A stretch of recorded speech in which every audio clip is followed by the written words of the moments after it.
आदाब दोस्तों, मैं सनम एजाज और आप देख रहे हैं श्रीनगर के स्टूडियो से लाइव नशियात।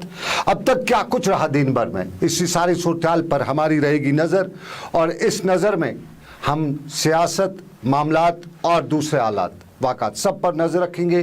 क्या कुछ रहा आज दिन में, सबसे पहले आपको बताते चले दो मिलिटेंसी रिलेटेड इंसिडेंट्स हुए हैं। एक कल शाम का है और अभी कुछ देर पहले पुलवामा के पोहरू के इलाके में एक मिलिटेंट हमला हुआ है, जिसमें हमें जो ताज़ा तरीन अपडेट मिला है उसमें जम्मू कश्मीर आर्मड का एक जवान, आर्मड पुलिस का एक जवान मारा जा चुका है जबकि एक ज़ख्मी हुआ है। बताया जाता है कि वहाँ पे पुलिस की पार्टी, नाका पार्टी लगी हुई थी और नाका पार्टी पर अचानक मिलिटेंटों ने हमला किया और इस ज़ोरदार हमले में ये दो एहलकार ज़ख्मी हुए, जिनमें से एक ज़ख्मों की ताब न लाते हुए दम तोड़ बैठा। ये पुलवामा के पोहरू इलाके की खबर, लेकिन आपको याद होगा कल शाम ठीक इसी वक्त के आसपास श्रीनगर के नज़दीकी इलाका और गांदरबल और श्रीनगर के बीच वाले इलाके पांदच में मिलिटेंट हमला हुआ था, जिसमें बीएसएफ की टुकड़ी पर मिलिटेंटों ने हमला किया था, जिसमें दो बीएसएफ के एहलकार मारे गए और बताया जाता है कि हथियार भी लिए गए।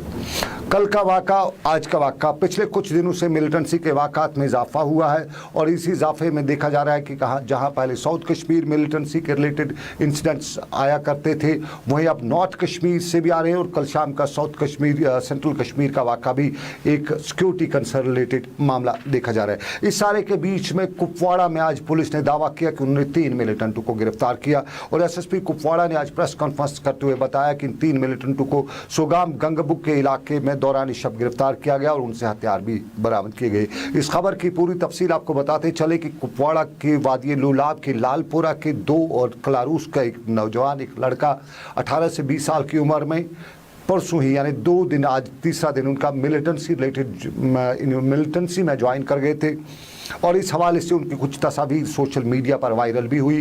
उंगली भी खड़ा कर रखी थी और हथियार भी उन्हें लगा रखे थे और उसी में उन्होंने इस चीज़ का इकरार किया था कि वो मिलिटेंसी में ज्वाइन कर चुके और उसके साथ ही कुपवाड़ा की पुलिस, सोगाम की पुलिस, लालपुरा की पुलिस एक्टिव हुई और जहां उन्होंने उन लोगों को ट्रैक किया और ट्रैक करने के दौरान उन्हें गंगबुक के जंगलात के इलाके में पाया गया और वहाँ पर दौरान शब उनको गिरफ्तार भी किया गया।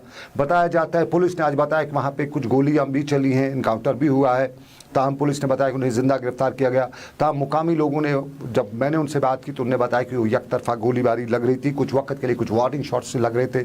और लुलाब में जब मैंने उनके घर वालों से बात की तो उन्होंने कहा कि वो 2 दिन पहले ही घर से गए थे। एक के बारे में बताया गया कि वो उसने घर वालों के साथ झगड़ा किया और उसके बाद वो उसने घर वालों को धमकी दी कि वो मिलिटेंसी में ज्वाइन कर रहा है। तो इस तरह के वाक़ा, तो इस पर कुपवाड़ा में एसएसपी कुपवाड़ा ने आज प्रेस कॉन्फ्रेंस भी की और उन्होंने बताया कि एक बड़ी कामयाबी हुई है। चूँकि लुलाब में काफ़ी वक्त से, करीबन 5 साल से मिलिटेंसी का ग्राफ जो है वो 0 के आसपास है। कुछ मिलिटेंट्स वहाँ के हैं जो एलओसी के उस तरफ ही है, यहाँ इस तरफ कोई नहीं है। ताहम इस हवाले से बताया जाता था, पुलिस का कहना है कि अगर ऐसा हो जाता, ये उनके ट्रैप में नहीं आ पाते तो लुलाब में मिलिटेंसी रिवाइव हो सकती थी।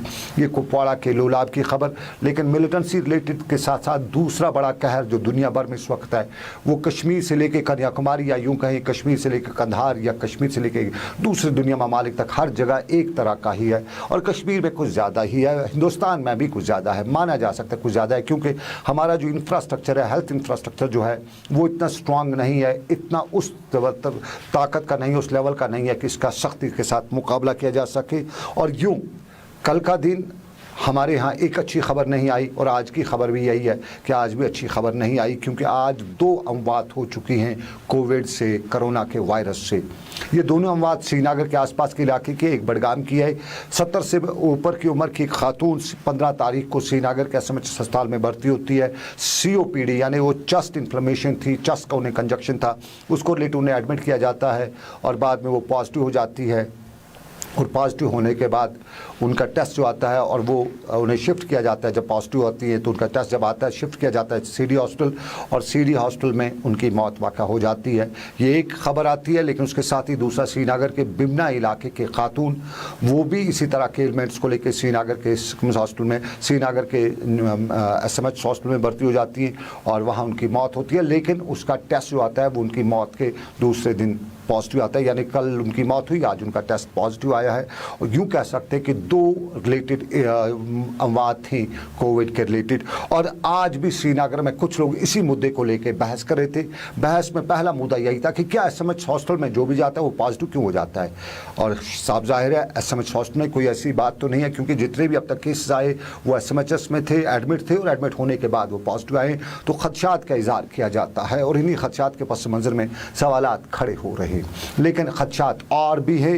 एक अफवाह ये भी चली थी कि करीबन 1100 टेस्ट जो श्रीनगर में लोगों के किए गए थे, जो मुल्क की मुख्तलिफ रियासतों से श्रीनगर लाए गए, वो मिसप्लेस हुए हैं। और इसी हवाले से उन लोगों ने भी हमारे साथ खदशात का इजहार किया जिन लोगों के टेस्ट थे।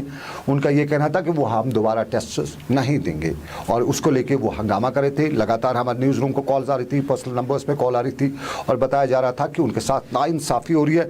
और उसी हवाले से हमने श्रीनगर से जब बात की, डॉक्टर शकील बख्शी से जब बात की, तो उन्होंने कहा टेस्ट किसी के लापता हुए या नहीं हुए ये उन्हें नहीं मालूम, लेकिन उन्होंने टेस्ट लिए हैं, बाज़ाब्ता तौर पर सिकम्स की लैब को डिप्यूट किए हैं, वहाँ से उनके पास रसीद भी है। और उसी पस मंज़र में हमने सिकम्स के अथॉरिटी से बात की, डॉक्टर जान जो सिकम्स में इसके देखते हैं, हमने उनसे बात की, तो उन्होंने इसकी तस्दीक की कि टेस्ट जो है किसी का कोई मिसप्लेस नहीं हुआ है। ताहम उन्हें ये भी बताया कि एवरेज रोज़ाना उन्हें 3000 टेस्ट वो कर पाते, लेकिन पिछले कुछ दिनों से जब से ये लोग बाहर से आए हुए, टेस्ट के आने की तादाद जो है वो 6000, 7000, 8000 हो जाती है। और यही वजह है कि सभी दिन में उनके जो लोग हैं वो लगातार 24 घंटे मेहनत करते हैं, टेस्ट करते हैं, लेकिन 3000 से ऊपर ग्राफ नहीं बढ़ सकता है। और ये जो रहते हैं ये टेस्ट जो है ये पेंडिंग में है। इस वक्त उन्हें कहा कि मिनिमम उनके पास 10,000 से ज़ायद के करीब टेस्ट मौजूद हैं, जिनका भी टेस्ट होना बाकी है, जिनका भी रिपोर्ट होना बाकी है। किसी का कोई मिसप्लेस नहीं हुआ है। 1100 टेस्ट मिसप्लेस होने की जो बात की जा रही थी, इसकी उन्हें तरदीद करते हुए बताया कि सब मौजूद है, सही सलामत है, और अगले 3-4 दिनों में ये सारे टेस्ट जो है ये रिपोर्ट उनकी मुकम्मल हो पाएगी। क्योंकि मैन पावर भी कम है, 60-70 आदमी काम करते हैं, एक टेस्ट में एवरेजन 6 घंटे लगते हैं।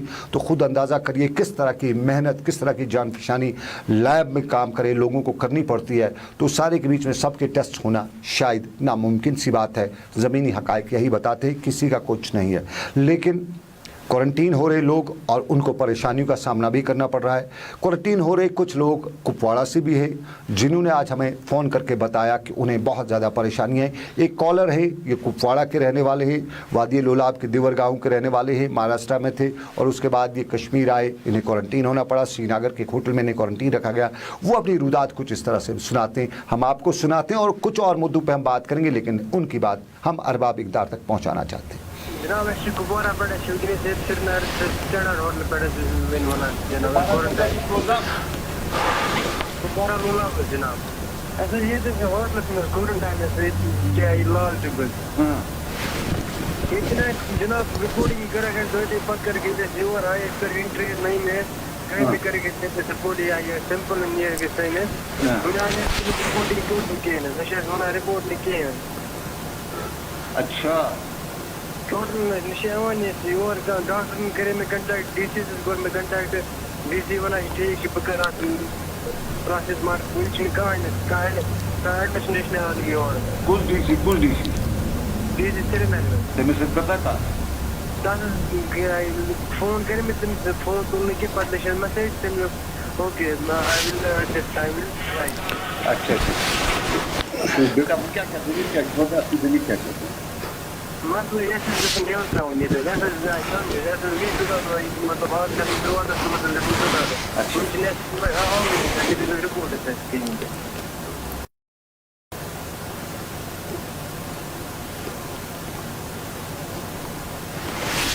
चलिए, ये श्रीनगर के लाल चौक की तस्वीर भी आपने देखी, लेकिन लाल चौक के होटल में ये शख्स कुपवाड़ा का था और क्वारंटीन सेंटर में परेशानी के आलम से 2-4 था, और परेशानी के आलम से और क्वारंटीन सेंटर्स में भी हैं। हमने परसों ही 2 दिन कबल IUST यानी इस्लामिक यूनिवर्सिटी अवंतीपोरा के हॉस्टल में बनाए गए क्वारंटीन सेंटर में जुल्म तशद्दुद की कहानी अरबाब इक़दार तक पहुंचाई थी, उन्हीं की ज़बानी तस्वीर के हमरा पहुंचाई थी। और आज हमें श्रीनगर के नज़दीकी इलाका हुमहामा में मीरानी होटल में बनाए गए क्वारंटीन सेंटर्स में ज़ालापोरा के लोगों ने शिकायत करते हुए बताया कि उनके साथ बदतमीज़ी की जा रही है, उन्हें मारा पीटा जा रहा है, गाली गलोच उनके साथ किया जा रहा है। वहाँ की इंतज़ामिया है वो उन्हें बदसलूकी उनके साथ कर रही है। बात को खंगालते हुए हमें मालूम हुआ कि ये ज़ालापोरा के लोग हैं, इनको उनके इलाके में पॉजिटिव, इनके रिलेशन में कुछ लोग पॉजिटिव हुए थे, वो फिर इनको क्वारंटीन होना पड़ा और अब इन्हें मीरानी होटल में तब क्वारंटीन के लिए रखा गया और अब इंतज़ामिया इन्हें मीरानी होटल से निकाल के अपने आबाई इलाके में जो क्वारंटीन सेंटर है वहाँ ले जाना चाहती है। लेकिन ये लोग उस चीज़ को मानने के लिए तैयार नहीं हैं, वो वहाँ जाना नहीं चाहते हैं। इनके खदशात थे कि जहाँ इन्हें ले जाया जा रहा है वहाँ ऑलरेडी पॉजिटिव केसेस थे, इसलिए अगर ये यहाँ से वहाँ शिफ्ट हुए तो हो सकता है वहाँ वो सिम्टम वो वायरस मौजूद हो, वहाँ की बिल्डिंग में मौजूद हो, वहाँ कहीं मौजूद हो। हर जगह सैनिटाइज या नहीं किया जा सकता है, हर जगह वायरस को दवाई नहीं पहुँच सकती है। कहीं अगर वायरस बचा हो वहाँ पे तो उससे इनको इन्फेक्ट हो सकते हैं, यानी वहाँ पे इनके लिए ख़तरा है। लेकिन इंतज़ामिया इनके बकौल जो इन्होंने हमें इन बताया, इन्हें ज़बरदस्ती कर रही है, मारपीट कर रही है। ये उनकी बात और यही बात हमने ज़िला तरक्याती कमिश्नर बडगाम के साथ उठानी चाहिए थी, लेकिन साहब ज़ाहिर है इन दिनों काफ़ी बिजी है।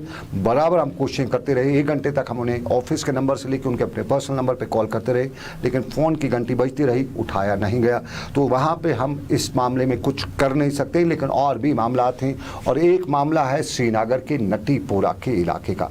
ये तब की बात है जब क्वारंटीन की बाज़गश्त चली थी, तब क्वारंटीन हुआ करता की बात करती थी किया जाती थी और तब नटीपोरा के इलाके में पॉजिटिव केस आए थे। इंतज़ामिया फ़ौरन मुतहरिक हुई थी और इंतज़ामिया ने नटीपोरा के इलाके को क्वारंटीन करते हुए पूरे इलाके को रेड जोन करार दिया था। वहाँ लोगों ने खुद कुछ सड़कों को खोदा था, गली कोचों को बंद किया था और सरकार ने भी राह पे रुकावटें खड़ी कर रखी थी। ये तब की बात है, तब की बात, लेकिन अब है और अब तक नटीपोरा के इलाके का न वो बोर्ड हटाया गया है, न वो सड़कें दुरुस्त की गई हैं, न वहाँ पे लोगों ने वो सड़कों को खुद दुरुस्त किया है, न सरकार ने वो रुकावटें जो खड़ा कर रखी थी उनको हटाया है।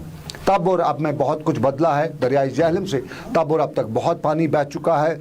तब और अब नटीपोरा के लोग ठीक भी हो चुके हैं, अपने अपने काम पर भी निकल चुके हैं, लेकिन इंतज़ामिया भूल चुकी है कि नटीपोरा भी वाकई कभी बोर्ड खड़ा किया गया था, नटीपोरा में कभी वो रेड जोन हुआ था, क्योंकि आज भी रेड जोन का बोर्ड वहाँ बराबर जारी है और आज भी वहाँ के मुकामी लोग हमारे ज़रिए सरकार तक की बात पहुँचाना चाहते थे कि सरकार को बताइए कि याद रखिएगा नटीपोरा भी शहर का कोई इलाका है जहाँ कभी उसे रेड जोन किया गया था और अभी सरकार को वो रेड जोन का बोर्ड जो है हटाने की ज़रूरत है, क्योंकि वहाँ अब ऐसा कुछ है नहीं और वहाँ वो सड़कों पे जो रुकावटें खड़ी की गई हैं उनको हटाने की ज़रूरत है, क्योंकि मेडिकल इमरजेंसीज़ में या इलाके में कोई हादसा अल्लाह ना करे पेश आ जाए तब वहाँ पे क्या किया जा सकता है।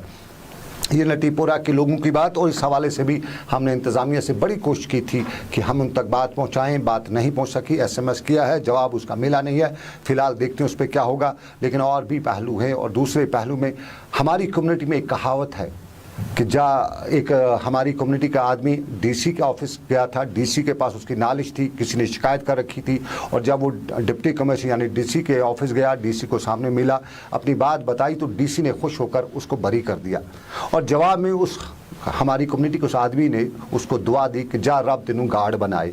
यानी गार्ड बड़ा पावरफुल होता था पुराने वक्तों में, गाँव देहात में DC से ज़्यादा पावरफुल होता था उस शख्स के लिए, क्योंकि उसकी पहुंच गार्ड तक ही थी और उसके गाँव में गार्ड की बड़ी चलती थी। गार्ड मतलब फॉरेस्ट गार्ड बड़ा पावरफुल होता था। लेकिन आजकल अगर कहें तो दुआ यही की जाती है कि जा तेनू पटवारी बनाए। पटवारी किस लिए बनाए? अगर आपको यकीन आए तो पटवारी के असासे देखा करें, पटवारी के आसपास के क्या कुछ है वो भी देखा करें। पटवारी जो लगता है उसकी तब क्या इनकम होती थी और तब आज क्या इनकम है, ये थोड़ा सा देखने की ज़रूरत है। और शहर की ज़मीनों को पटवारियों ने जिस हिसाब से आगे पीछे कर रखा है वो भी देखने की ज़रूरत है। ज़्यादा दूर नहीं जाएँ, शहर के बीचों बीच न जाएँ, नवगाम के इलाके में देखें किस तरह पटवारियों ने अहमद की टोपी महमूद के सर कर रखी है, किस तरह नाले को भी उन्होंने बना दिया है, मिल्कियती ज़मीन बना दी है, नाले पे भी कंस्ट्रक्शन हो रही है और किस तरह आबी अवल ज़मीन को बंजर कदीम में भी तब्दील किया जा रहा है, कंस्ट्रक्शन हो रही है नवगाम के इलाके में। लेकिन पटवारी है और पटवारी तो अब उसके हमारी उस कम्युनिटी के शख्स के बकौल गार्ड के बराबर है, पावरफुल है, फॉरेस्ट गार्ड से पावरफुल है। वो वाला गार्ड नहीं बल्कि फॉरेस्ट गार्ड की हम बात करें तो सारा इंतज़ामिया जब बात करती है करप्शन के ख़त्म करने की तो कम अज़ कम उन लोगों की तरफ भी देखे, उनके असासे देखे, उनके वो बिल्डिंगें देखे, उनके वो घर देखे जो 3-4 मंजिला मकान हैं और इन 3-4 मंजिलों में बड़ी बड़ी गाड़ियां हैं। तो पटवारी से पूछा जा सकता है ये 3-4 गाड़ियां घर में किस तरह की हैं, बड़ी बड़ी गाड़ियां जो है ये कहाँ से लाई गई है, बड़े बड़े मकान हैं और अंदर जो आलीशान इंफ्रास्ट्रक्चर लगाया गया है वो कहाँ से आया है, क्या ये आमदन से ज़्यादा तो नहीं है। और जितनी उनकी उम्र भर की तनख्वाह है उसके हिसाब से उनके किचन का जो इंफ्रास्ट्रक्चर है वो उससे ज़्यादा है। तो साफ ज़ाहिर है कहीं न कहीं पटवारी भी उसी गार्ड की तरह बड़ा पावरफुल बन गया है। और पटवारियों के हवाले से लोग ये भी कहते हैं कि जांच पड़ताल करने की ज़रूरत है। ज़्यादा दूर नहीं, शुरुआत बडगाम के इलाके से की जाए। नवगाम बडगाम का इलाका यानी बाग महताब से आगे जाते हुए राइट साइड लेफ़्ट साइड में जो ज़मीनें हैं, जो आबी अवल ज़मीनें हैं, उन पर कंस्ट्रक्शन हो रही है, उनकी भराई हो रही है और पटवारी साहब देख रहा है, रेवेन्यू डिपार्टमेंट देख रहा है। वहाँ बताया जाता है बीकेपुरा तहसील आती है और बीकेपुरा तहसील में तहसीलदार तो है नहीं, तो सब कुछ इधर से उधर खुलेआम किया जा रहा है। तो अरबाब इक़्तिदार से ये बात हुई कि कहीं न कहीं गार्ड और पटवारी के हालात को देखते हुए पटवारी का देखा जाए कि वो ये सब कुछ कैसे कर रहा है। ये बडगाम के इलाके की बात, लेकिन और भी मामला आते हैं। श्रीनगर के कुछ इलाकों में पानी की किल्लत हो चुकी है, लोग पानी को तरस रहे हैं। और श्रीनगर के हजरत बल के इलाके से कुछ लोगों ने हमें बताया कि उनके इलाके में पानी नहीं है और इंतज़ामिया से अपील की, चीफ इंजीनियर PHE से अपील की कि उनके इलाके में पानी की फराहमी को यकीनी बनाया जाए। इधर अगर बात करें तो लाल बाज़ार के लोग बहुत खुश हैं, दुआएं दे रहे हैं, चीफ इंजीनियर PHE को दुआएं दे रहे हैं, क्योंकि कल ही हमने खबर की थी कि लाल बाज़ार के इलाके में पानी की शॉर्टेज हो चुकी है और उसके फ़ौरन बाद चीफ इंजीनियर PHE ने अहकाम जारी किए और वहाँ पे पानी की सप्लाई को बहाल किया गया। तो अच्छी खबर, चीफ इंजीनियर PHE का शुक्रिया भी अदा किया गया। लेकिन कश्मीर आ रहे जो लोग मुल्क की मुख्तलिफ रियासतों से आए हैं, उन्होंने हमारे ज़रिए महाराष्ट्र की सरकार का शुक्रिया अदा कराना चाहा है कि जिस तरह महाराष्ट्र की सरकार उनके लिए काम किया वो काबिल तारीफ़ है, बहुत खुश उनसे दिखाई दे रहे थे। भोपाल MP की सरकार का भी उन्होंने शुक्रिया अदा किया और MP में भोपाल के जो DC हैं उनका भी बहुत बहुत शुक्रिया अदा किया। और साथ साथ में आज हमें महाराष्ट्र से कुछ और लोगों ने कॉल करके बताया, कश्मीरी है वो, लेकिन वो फंसे हुए हैं, उन्हें वहाँ से निकालने के लिए इंतजाम नहीं किए जा रहे हैं और उन्हें सरकार से अपील की कि इंतजामात किए जाएं। ये हालात वाक़ात में इंतजामात, लेकिन इन इंतजामात के पस मंज़र में आपको हम बताते चले कि और भी मामलात हैं और इन मामलात में जहाँ आजकल क्वारंटीन का मामला है, वहीं इंटरनेट के हवाले से लोग परेशान हैं। कई बच्चों ने हमें फ़ोन करके बताया, कई असातिज़ा ने फ़ोन करके बताया कि क्लासेस जो आजकल वो बच्चों को दे रहे हैं, इंटरनेट के ज़रिए दे रहे थे, पिछले 3 दिनों से तो बंद ही कर रखा है। पहले तो 2G और 4G के चक्कर में कश्मीरी फंसते हुए GG कर रहे थे, लेकिन GG का कोई फ़ायदा नहीं निकला और 2G ही मिला और 2G भी अब पिछले 3 दिनों से बंद कर रखा है। इंतज़ामिया से बात की जाती है तो पॉजिटिव जवाब नहीं मिलता है। एडमिनिस्ट्रेशन समझ नहीं रही है कि क्या करें, क्या न करें, कैसे हालात में इंटरनेट को कैसे क्या करें, और इन्हीं में बटन दबा ही देते हैं। ये सोचते नहीं हैं कि इस बटन दबाने से यहाँ के बच्चों का क्या मुस्तकबिल पे कितना नुकसान होगा। जम्मू में 2G से ही चलता तो है, वहाँ के बच्चे आगे बढ़ रहे हैं, वहाँ के बच्चे पढ़ रहे हैं, क्लासेस ले रहे हैं, गूगल क्लासेस ले रहे हैं, हर तरह की उन्हें फैसिलिटीज़ हैं। लेकिन कश्मीर के बच्चों के फ्यूचर को, मुस्तकबिल को किस तरह से मखदूश बनाया जा रहा है, इसकी ताज़ा मिसाल इंटरनेट से दी जा रही है। और आज भी हमने कोशिश की थी कि हम एडमिनिस्ट्रेशन से बात करें, इंटरनेट के हवाले से पूछें कि क्यों ये सब कुछ कश्मीरी पे मुसीबतों के पहाड़ खड़ा किए जा रहे हैं। तो जवाब एडमिनिस्ट्रेशन का फ़िलहाल ज़ीरो में ही आया है, नेगेटिव में आया है। लेकिन उम्मीद है, उम्मीद पे दुनिया कायम है, शायद कहीं न कहीं उम्मीद बार आएगी और इंटरनेट का मामला जम्मू कश्मीर में ठीक हो जाएगा। कुछ क्वार्टर्स ने हमें यह भी बताया है कि शायद ईद के बाद 4G भी रेस्टोर हो पाएगा, लेकिन उम्मीद कम ही है, क्योंकि जिस तरह से इस मामले को प्लीड किया जा रहा है, उस मामले को देखते हुए कहा जा सकता है कि अभी इम्तिहान की घड़ियाँ और भी है। लेकिन इम्तिहान आप से नहीं होगा, क्योंकि आने वाले वक्त में एग्ज़ाम्स हमारे बच्चों के होंगे। उन इम्तिहानात की आपको भी तैयारी करवानी है बच्चों को और ख़याल रखना है। लेकिन एक चीज़ का ख़याल आप ज़रूर रखिएगा, आपके इलाके में इन दिनों बहुत से लोग आते हैं, कोई NGO का बैनर लेके, कोई NGO का रसीद बुक लेके, कोई किसी मजहबी इदारे का रसीद बुक लेके, कोई किसी इलाके की सर्टिफिकेट लेके और कोई गुर्दों और हार्ट की बीमारी का नुस्खा लेके। तो ख़याल रखिएगा, आप अगर डोनेट कर रहे हैं तो एहतियात से सिर्फ हकदार को ही डोनेट करें, हर ऐरे गैरे को डोनेट ना करें। शहर श्रीनगर में कुछ लोगों को डोनेशन की ज़रूरत है, वादी के दूसरे इलाकों में लोगों को डोनेशन की ज़रूरत है, तो आप वहाँ की मसाजिद कमिटीज़ जो हैं उनसे भी राब्ता कायम कर सकती है, या ख़ुद वहाँ पे जाके अगर आप अपना सदका दे रहे हैं या आप अपना जो ज़कात दे रहे हैं या डोनेशन कर रहे हैं, तो ख़ुद जाइए, खुदा की राह में दे रहे हैं तो खुदा की राह में चंद कदम जाइए, देखिए बाकी वो हकदार को मिल रहा है या नहीं, और ख़ुद दे तो ज़्यादा बेहतर होगा। लेकिन इस तरह से दें कि दाएं हाथ से दे तो बाएं हाथ को पता नहीं चले, क्योंकि हमारे यहाँ जो हालात इस वक्त के बहुत कसम पुरसी के हालात हैं। लेकिन लॉकडाउन की झलक भी आपको बताते चले, आज लॉकडाउन भी था। लॉकडाउन में उधमपुर आज खुला हुआ था, राजौरी पुंछ में मध्यम यानी आधा लॉकडाउन आधा खुला था। श्रीनगर में लॉकडाउन की सूरत हाल आप जानते ही होंगे, होंगे। अगर जो श्रीनगर में रहने वाले उनके लिए बताते चले, श्रीनगर के बाहर जो रहने वाले उनके लिए बताते चले, लॉकडाउन भी था, लॉकडाउन भी नहीं था, सड़कों पर गाड़ियों की एक अच्छी खासी तादाद भी थी और इन्हीं गाड़ियों के हवाले से मालूम नहीं हो सका कि क्या ये पास वाली परमिशन वाली गाड़ियाँ थी या बिना परमिशन के चल रही थी। और अगर बिना परमिशन के चल रही थी तो इनसे पूछने वाला कोई क्यों नहीं था, और अगर परमिशन वाली थी तो फिर न जाने श्रीनगर में कितनी तादाद में पासेज इशू किए गए हैं। पिछले दिनों हमें पास पाने के लिए बहुत पापड़ बेलने पड़ रहे थे, लेकिन आज मालूम हो रहा है कि शायद हर किसी को पास दिया गया, हर ऐरा गैरा नथु खैरा पास के खाते में दर्ज किया गया और उसको पास करते हुए पास इजरा कर दिया गया है। फिलहाल मालूम यही हो रहा है, लेकिन हकायक क्या है हमें मालूम नहीं हो सका है। लेकिन आपको बताएं कि आप पास हो जाएं, हमारी दुआ है, ख़ासतौर पे वो बच्चे जो इम्तिहान आने वाले वक्त में दे रहे हैं वो पास हो जाएं। लेकिन मुझे यहाँ से दीजिए इजाज़त, फिर होगी 6:30 बजे आपसे मुलाकात ग्राउंड रिपोर्ट में। तब तक आप रखिए अपना ख्याल। अल्लाह आपका मेरा सब